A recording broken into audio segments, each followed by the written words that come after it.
আচ্ছা বড় ভাই, তোমার নাম কি? আমার নাম আব্দুল, তোমার নাম কি? আমার নাম আরিফুল। তাহলে তুমি কোন স্কুলে পড়ো? আমি এঞ্জেল একাডেমি স্কুলে পড়ি। তুমি কোন স্কুলে পড়ো? আমিও তো এঞ্জেল একাডেমি স্কুলে পড়ি। তাই নি?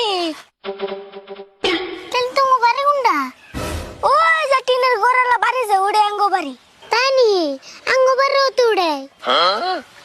আচ্ছা, তাহলে তোমার দাদার নাম কি? আঙ্গো দাদার নাম কদমালি। কাউকে এতক্ষণে আঙ্গ দাদার নাম তো কদমালি। তাহলে তোমার বাপের নাম কি? আঙ্গো আব্বার নাম কুদ্দুস আলী। আঙ্গ আব্বার নাম তো কুদ্দুস আলী। হেই, তোরা কি বেজাল বারস? এক বাড়িতেই থাকস, এক স্কুলে যাস, বাপ দাদার নামও একই, তাও তোরা একজন আরেকজনের চিনস না, এটা একটা কথা না? কেরা গুলো চিনি না, আমরা দুজন নিজে ভাই। আমরা এমনি কথা কইয়া টাইম পাস করতেছি।